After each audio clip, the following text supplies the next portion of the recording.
over the last few days, the situation in Afghanistan has deteriorated. You had a suicide bombing that left 60 Afghan civilians dead, 140 wounded, and of course there were U.S. casualties as well. 18 U.S. service members were injured, 13 confirmed dead, and guess what? ISIS is back. They have taken credit for that attack. However, of course, if you watch mainstream media, including Fox News and CNN, they've actually begun conflating the two different groups, ISIS-K and the Taliban, who happen to be enemies. But you're not going to see that if you watch, most of cable news. Now, ironically, in the story, I am actually going to give somebody on cable news credit for a video that they put out. But first, let me give you some context here. So ISIS-K, which is, the ISIS group, like an offshoot that is operating in Afghanistan, is more fundamentalist than the Taliban. And so the two have been fighting. They're mortal enemies. They're fighting for control in this country. And so right now, the Taliban controls Kabul.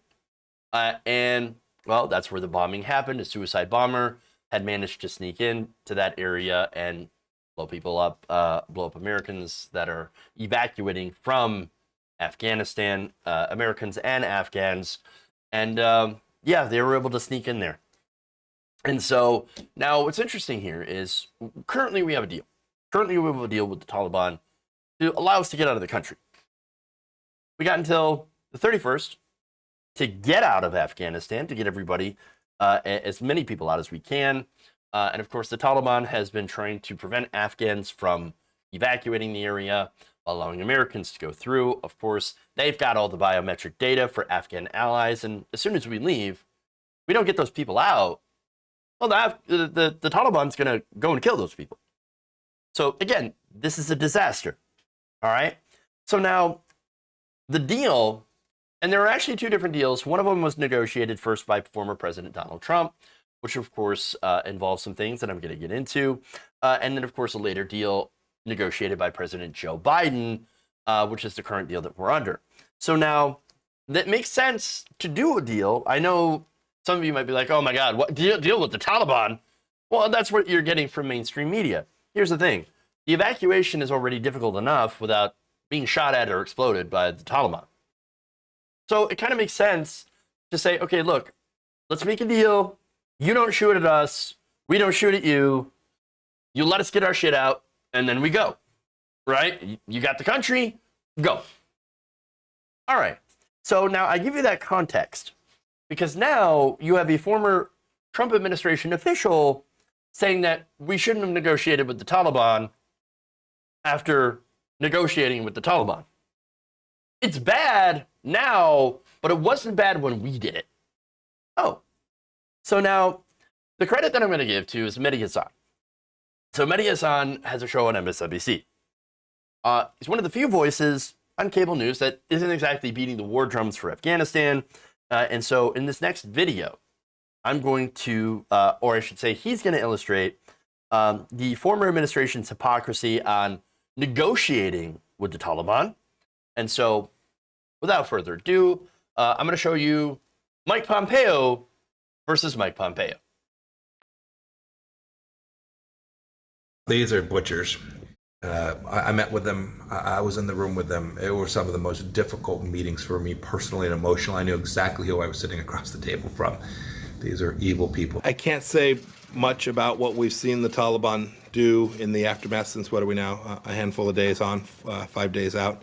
But we have seen the senior Taliban leadership working diligently to reduce violence from previous levels during similar time periods. And so we still have confidence that the Taliban leadership is working to deliver on its commitments. Chris, we never trusted the Taliban. You can ask them yourselves. We made abundantly clear if they did not live up to that piece of paper, to the words that they had put on the ground, we weren't going to allow them to just walk away from any deal that they'd struck. We were going to go crush them. There are a series of commitments that the Taliban have made. We have every expectation that they will follow through on that. I hope they'll bring the air power. They should go crush these Taliban who are surrounding Kabul. We can do it with American air power. We should put pressure on them. And apparently in a partnership still with al-Qaeda. Nope, they said yesterday, signed a document, the gentleman I met with agreed that they would break that relationship and that they would work alongside of us to destroy, deny resources to, and have al-Qaeda depart from that place. We've allowed the Chinese to castigate our senior leadership in Anchorage, and now we're allowing the Taliban to run free and wild all around Afghanistan. Are they really living up to that commitment? It's our expectation. I met with them myself when I was in Doha. I looked them in the eye. They revalidated that commitment. No, I'm not defensive at all.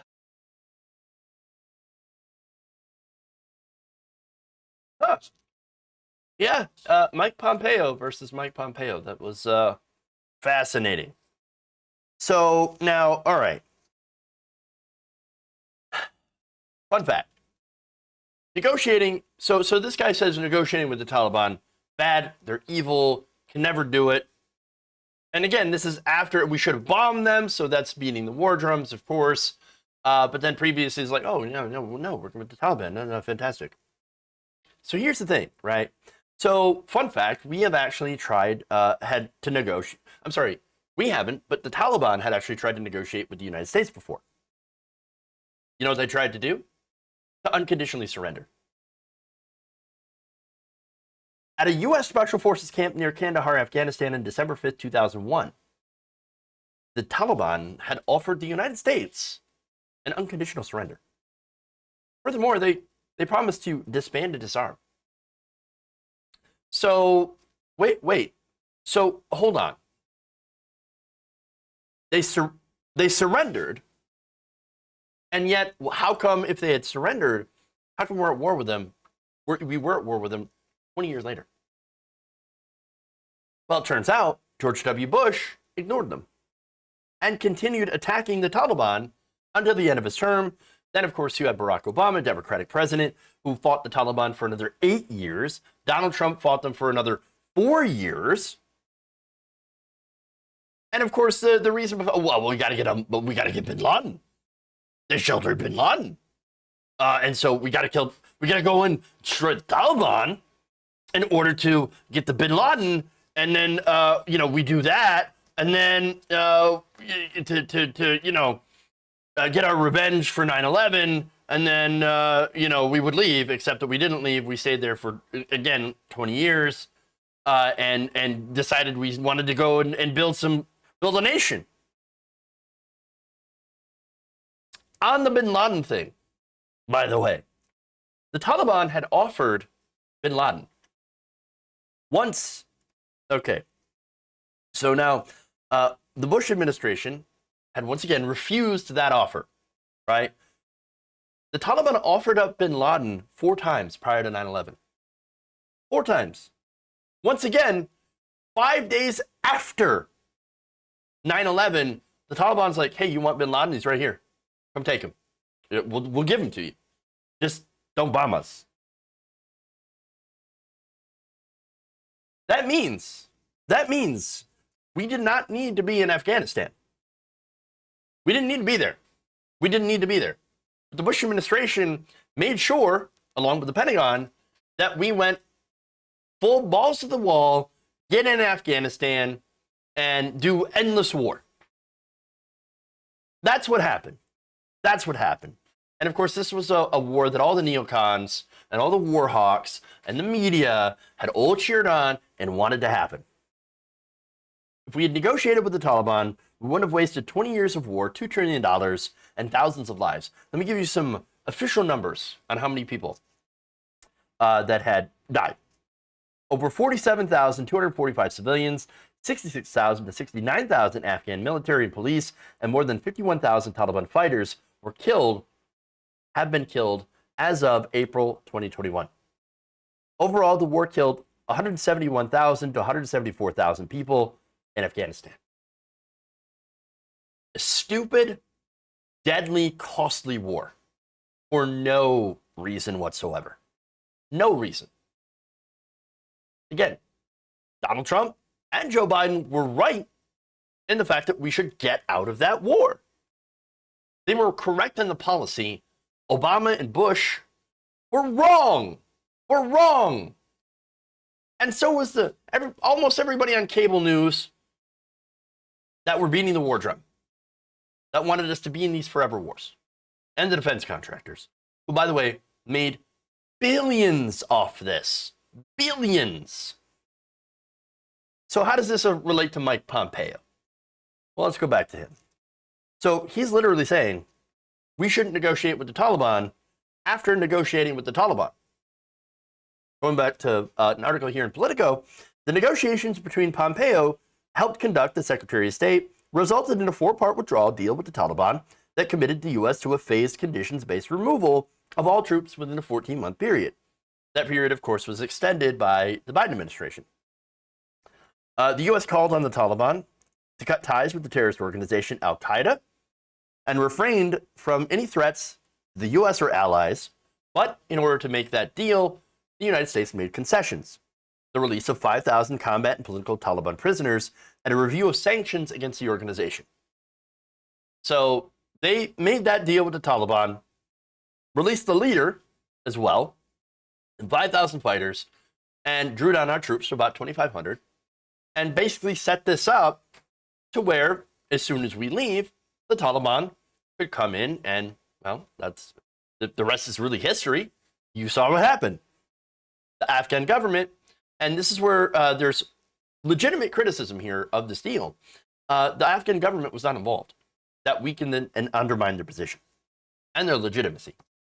So now Mike Pompeo then goes in op-eds and claims the Biden administration had failed to adhere to the terms of the withdrawal agreement and did not keep an adequate footprint on the ground in Afghanistan as deterrence to fend off a Taliban takeover.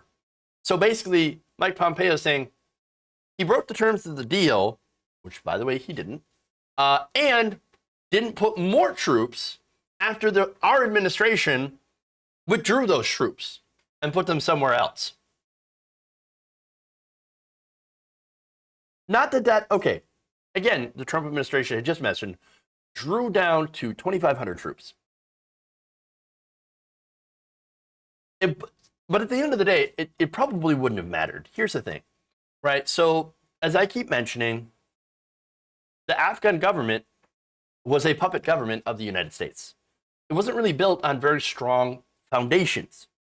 Even the president, Ashraf Ghani, was pretty corrupt. He ran off with like $169 million, and the government collapsed. There's a lot of politics. There's a lot of backstabbing from within. And the result, of course, is that even though the well-armed and well-trained Afghan military that numbered in 300,000 troops fell apart. They just fell apart. They got rolled. And there was no reason they should have gotten rolled, but that's what happened. Now, Mike Pompeo and Donald Trump can't really run away from the fact that the negotiations did lead to the Taliban being in an incredibly strong position at the time we left. Strong enough, of course, when Biden took over, the country, Biden took over, that the country was able to get taken over within 10 days. So, that said, I don't agree with Mike Pompeo in that you shouldn't have negotiated with them. Because again, he negotiated with them. And I know that people now, the right-wingers, are screaming, we should bomb them! We should bomb them! We should destroy them! We should hunt them down! We should go after them! Taliban bad! We never negotiate with terrorists! Except that you literally did. But here's the thing. I think that had we negotiated with the Taliban in 2001, wouldn't have been there. This wouldn't have ever happened. But again, the Bush administration and the Pentagon, they wanted us there for the money, for the cash, for the resources, not for freedom, not even to get bin Laden. It was all to feed the military-industrial complex. Leaving Afghanistan is the right thing to do, even though it's incredibly messy. And by the way, Joe Biden owns that. And he makes no bones about it. He comes out and says, yeah, the buck stops with me. Everything that has happened, I'm the leader. I'm going to take responsibility for it. And he is getting hammered in the media. And of course, his approval rating has taken a gigantic hit. It really has, as a result of this. That said, the American people still overwhelmingly back the idea of getting out of Afghanistan. But the media is going to do some conflation on this generally, because that's what they do, because they want to continue to first conflate ISIS-K and the Taliban, and also try to make the point that we should send more troops, we should do this, we should do that, and we should continue this endless war. Again, the media is after Biden on this one because they love to beat that war drum. They want to cheerlead us into another 20 years. John Bolton just put out an op-ed earlier saying we should be there for another 100 years. And cable news is putting John Bolton on to talk about Afghanistan. These same neocon ghouls that led us into this quagmire to begin with. No. Credit to Mehdi Hassan, of course, for calling out Pompeo and, pointing out his complete and utter hypocrisy. He's one of the few media figures who is not beating the war drum on this, but you can be rest assured that the rest of them are, and they're constantly attacking Biden, who actually, at the end of the day, on this issue, actually did the right thing. If you enjoyed this video, please give us a like and share with your friends. You can subscribe and help out the channel by becoming a patron. It's patreon.com/Jeff Waldorf, or you can become a channel member as well by hitting the join button below.